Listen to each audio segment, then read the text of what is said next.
नमस्कार, स्वागत है आपका संसद टीवी पर। मैं हूं मनोज वर्मा और आप देख रहे हैं हमारा खास कार्यक्रम मुद्दा आपका। आज का मुद्दा आपकी सेहत से जुड़ा है। प्रधानमंत्री नरेंद्र मोदी ने सोमवार को राष्ट्रीय डिजिटल स्वास्थ्य मिशन की शुरुआत की।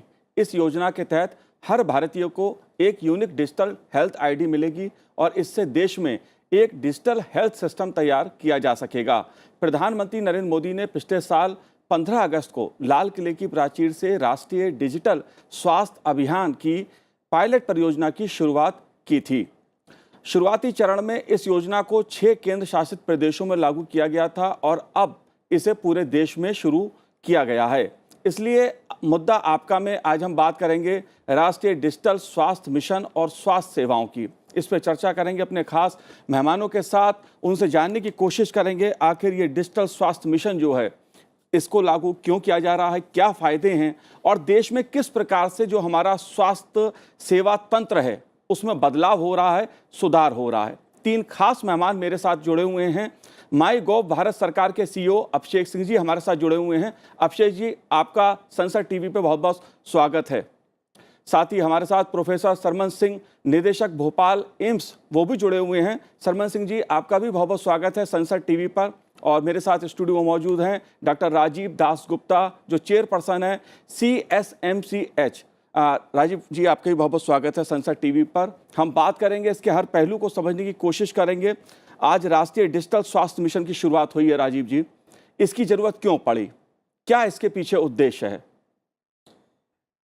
इसके पीछे उद्देश्य जो है वो ये है कि एक हिसाब से अगर हम सोचें तो ये एक डिजिटल एरा की शुरुआत है स्वास्थ्य के संदर्भ में। ये कोई नई डिजिटली ये कोई नई चीज़ नहीं है, क्योंकि कई डिजिटल इनिशिएटिव्स आ चुके हैं। कोविन हमने देखा है, कोविड वैक्सीनेशन में एक बहुत अहम भूमिका निभाते हुए जी। और ख़ासकर कोविन सिर्फ भारत में नहीं, ये कई देशों में भी इसको हमने एक्सपोर्ट किया है in a sense, just like the vaccines.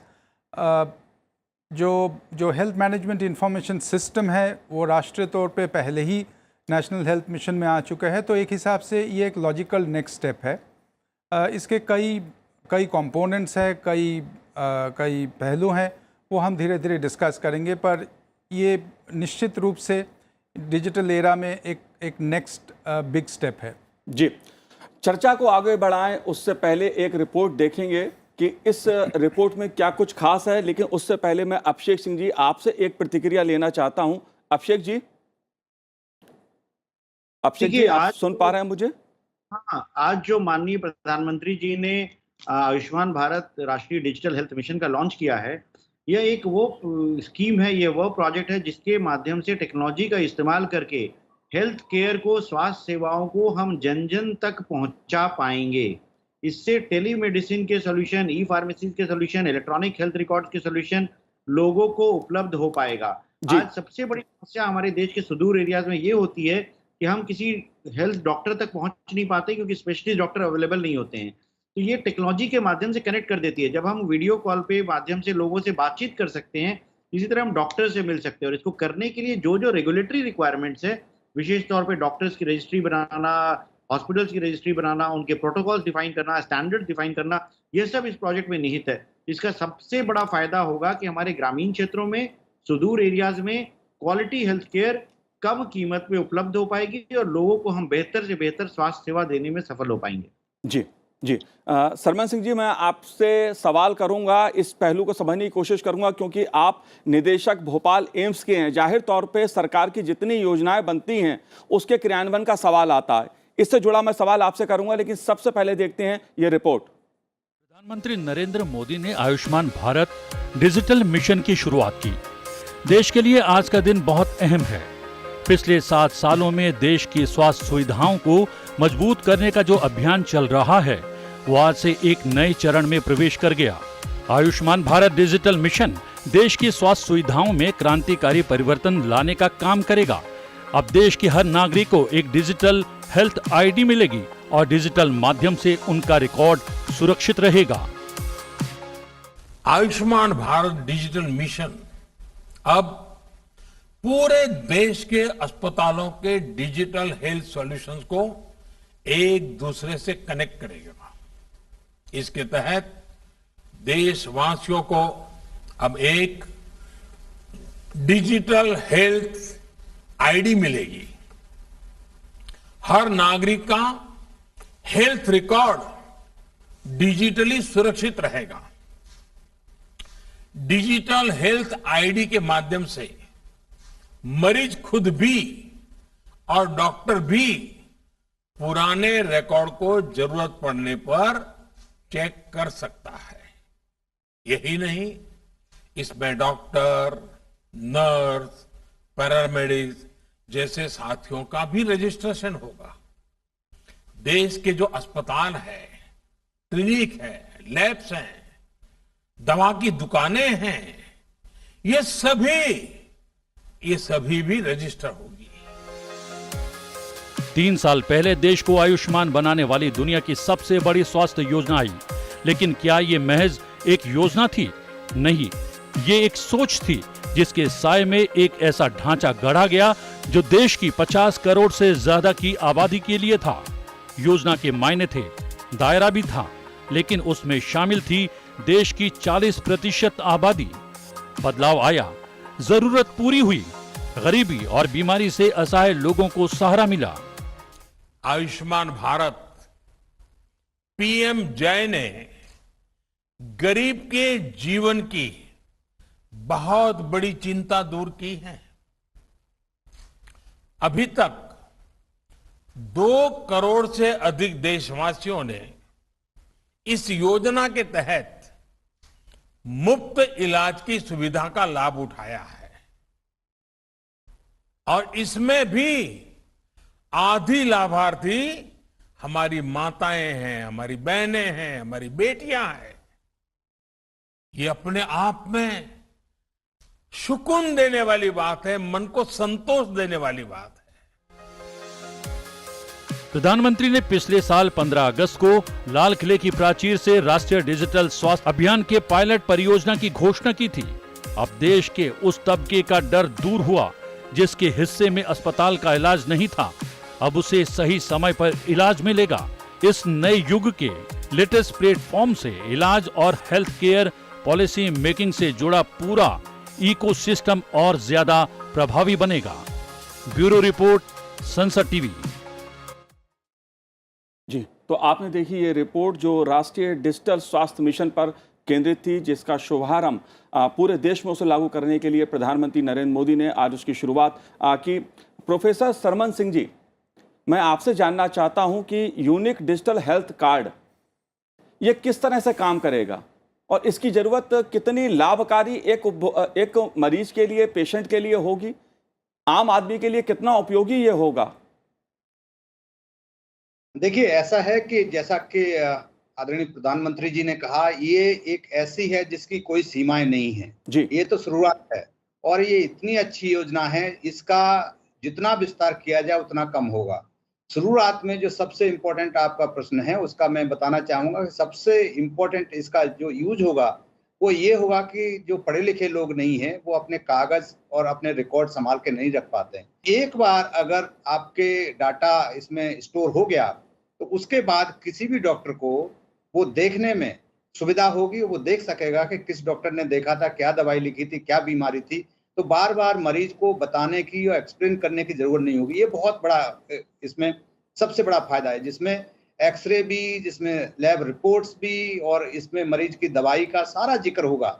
इसमें मैं सौभाग्य से इसके शुरुआत से पिछले 1 साल से कहीं ना कहीं जुड़ा रहा जी। और पिछली बार भी जो भी इसमें हमने देखा कि नेशनल हेल्थ मिशन जब शुरुआत हुई थी तो उसमें कुछ क्वेश्चंस सरकार ने डाले थे कि जो किसी को कुछ प्रश्न हो या कुछ क्वेरीज हो तो वो दे सकते हैं। तो उसके बाद ही अब लॉन्च किया है आज। तो ये बहुत बड़ी बात है जितने भी क्वेश्चन लोगों के थे, प्रश्न थे, या जो आशंकाएं थी, जैसे कुछ लोगों को था कि मेरे अगर रिकॉर्ड होंगे कोई दूसरा देख लेगा तो उसकी प्राइवेसी का क्या होगा, जी। तो वो सारा अभी सब चीजों का ध्यान रख के इसकी सिक्योरिटी होगी, इसका ओटीपी आएगा और उससे रिकॉर्ड खुल पाएंगे। जिसको मरीज चाहेगा उसी को दिखाए, ऐसा नहीं है कि कोई भी देख सकता है। तो ये बहुत एक अच्छी सुविधा है और मुझे लगता है कि इससे फार्मेसी का, जैसा कि प्रधानमंत्री जी कह रहे थे, दवाइयों की ट्रैकिंग हो सकती है, डॉक्टर की ट्रैकिंग हो सकती है कि किस किस जगह ये डॉक्टर जा रहा है, कहाँ कहाँ मरीजों को देख रहा है। एमसीआई जिसको कहते थे अब एनएमसी हो गई है, वो भी इसकी हेल्प ले सकती है, वो इसमें जुड़ सकती है। सारे नर्सिंग काउंसिल्स हैं वो जुड़ सकती हैं। इसकी मैंने जैसा कहा अथाह सीमा है, सीमा नहीं है इसकी कोई। जितना करेंगे इसमें उतना डाटा डाल सकते हैं, डिपेंड करेगा हमारे पास कितने सुपर कंप्यूटर आते हैं।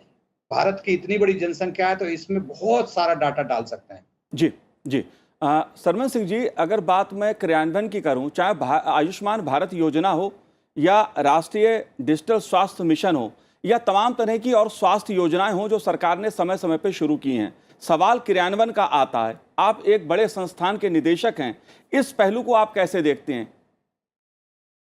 देखिए, ये बिल्कुल आपका, आप भी इस देश के रहने वाले हैं, हम भी इस देश के रहने वाले हैं, सभी जानते हैं कि थोड़ी बहुत ग्लिचेज होते हैं, लेकिन मुझे लगता है कि धीमे धीमे हर चीज, शुरू में जब हमारा पैन कार्ड आया था, जब हम आईटी की बात करते थे, बहुत सारी जब मोबाइल की बात करते थे, शुरू में लोगों को हिच भी होती है, आशंकाएं भी होती हैं, टेक्नोलॉजी भी, इम्प्रोवाइजेशन की जरूरत होती है।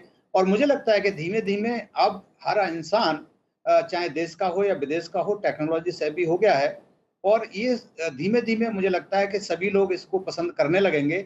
जैसे कि एग्जाम्पल दिया गया कोवैक्सीन का, तो वो इस कोविन का, तो उस तरह से बहुत सारी चीजें हैं जो लोग अब समझने लगे हैं और उसको यूज करने लगे हैं। डेफिनेटली मैं एज ए डॉक्टर में बात करूं तो डॉक्टर के नाते ये बहुत यूजफुल रहेगा। खास तौर से जो मैंने बताया कि रिकॉर्ड देखने में कई बार बहुत प्रॉब्लम होती है, अच्छी क्वालिटी के रिकॉर्ड नहीं रहते, उसमें स्पॉइल हो जाते हैं पेपर्स, या कुछ कागज रह गए, कुछ लेके नहीं आए, या कुछ दूसरे कारण से हो जाते हैं स्पॉइल, पानी गिर गया, जल गए या भूल गए आज, तो वो सारा एक जगह रिकॉर्ड हो जाएगा जिसमें सारे रिकॉर्ड होंगे, उसके दवाइयां भी होंगी, कब कब प्रेस्क्रिप्शन लिया, उसकी डायग्नोसिस होगी। तो बार बार मरीज को बहुत सारे ये भी फायदा होगा, मरीज को बार बार टेस्ट कराने की जरूरत भी नहीं पड़ेगी जो कॉस्टली होते हैं।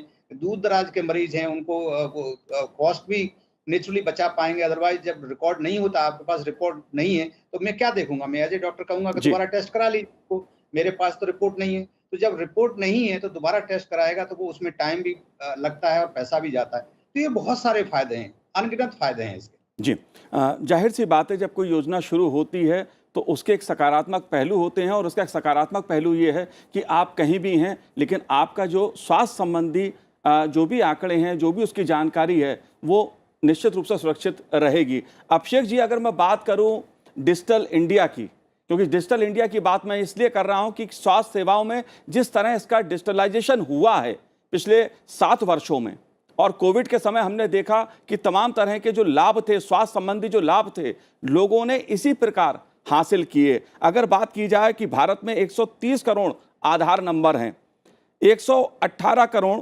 मोबाइल उपभोक्ता हैं और 80 करोड़ इंटरनेट उपभोक्ता हैं, ऐसे तमाम आंकड़े हैं जो ये बताते हैं कि हमारा जो डिजिटल का बुनियादी ढांचा है वो दुनिया में कितना मजबूत हुआ है पिछले 7 सालों में। आप स्वास्थ्य टेक्नोलॉजी इसको कैसे देखते हैं मिलाकर?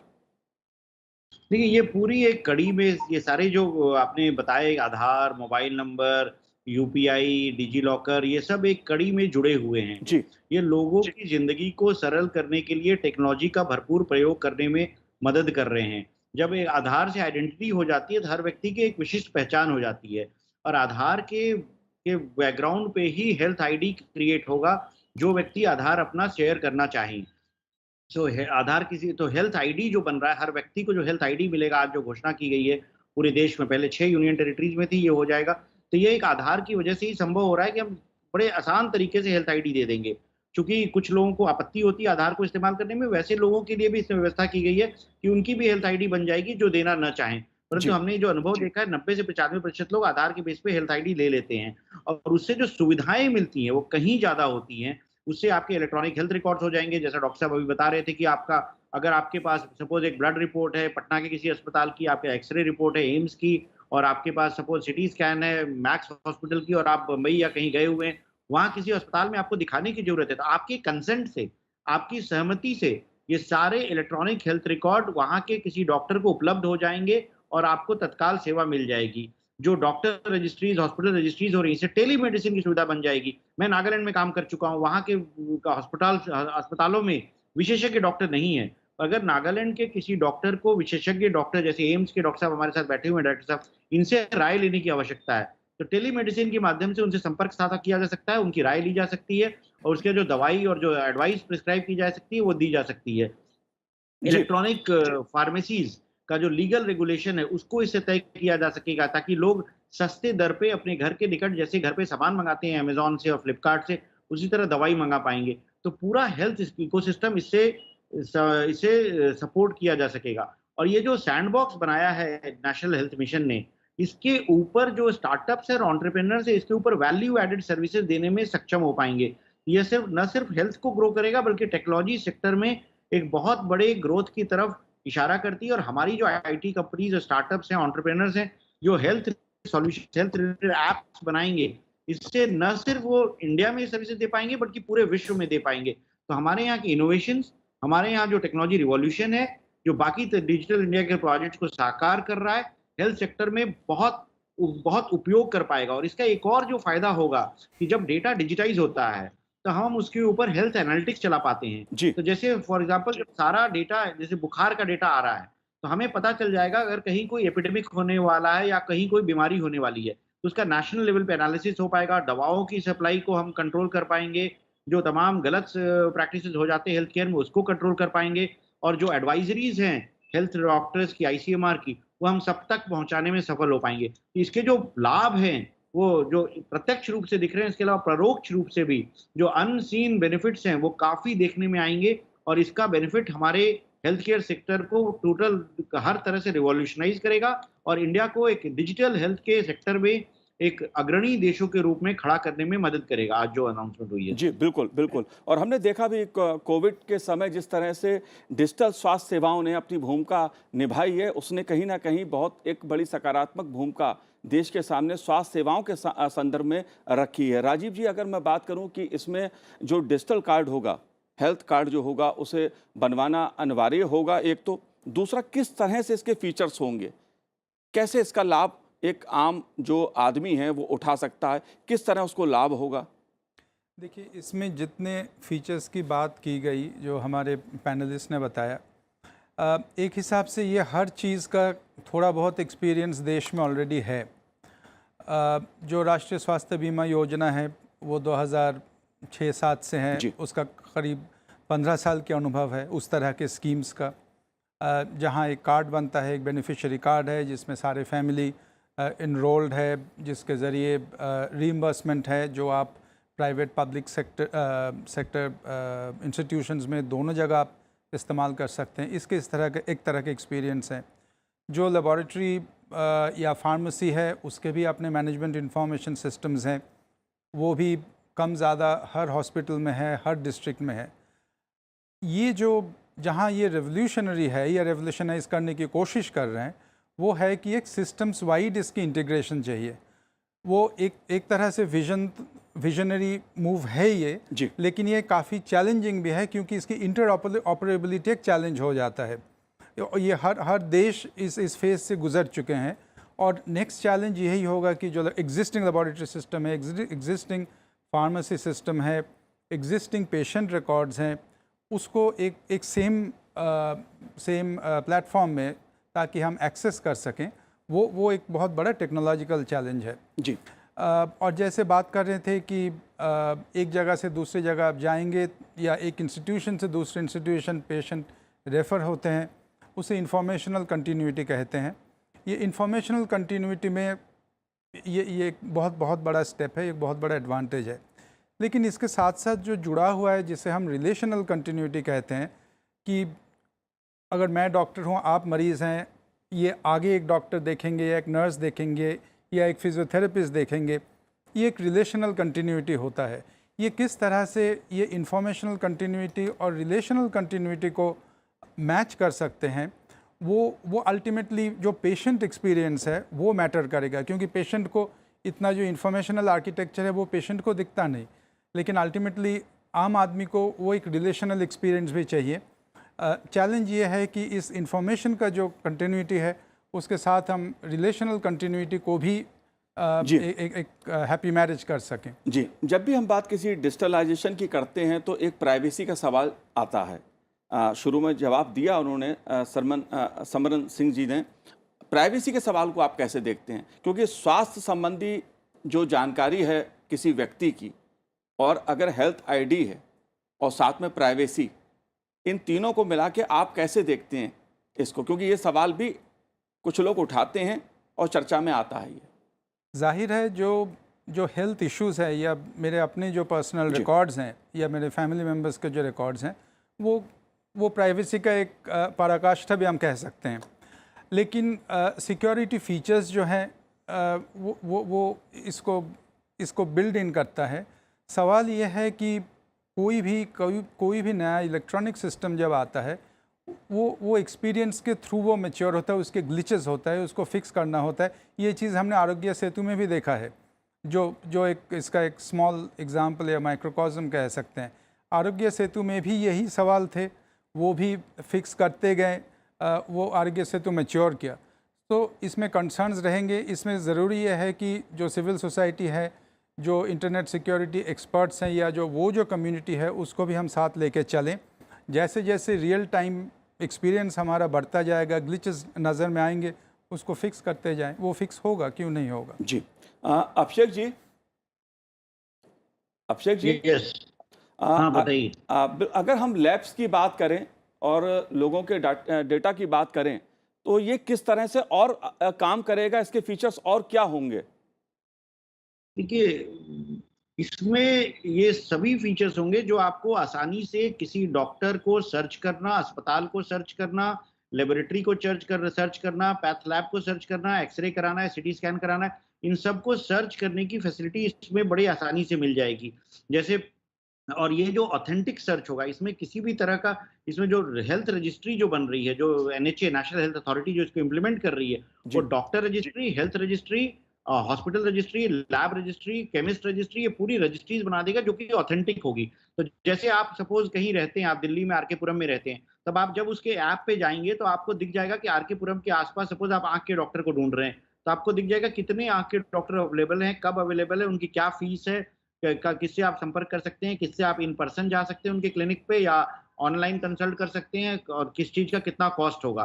तो आप उसको दबाएंगे तो आपकी या तो अपॉइंटमेंट बुक हो जाएगी या फिर उससे आप वीडियो पे कंसल्ट कर पाएंगे, और उसका जो पेमेंट होगा वो भी डिजिटल मोड से पेमेंट हो जाएगा। और उसके बाद जो डॉक्टर साहब जो प्रिस्क्रिप्शन देंगे, आमतौर पे जो कागज पे लिख के मिलता है, ये आपको डिजिटली मिल जाएगा और डिजिटली आपके ऐप के अंदर स्टोर हो जाएगा।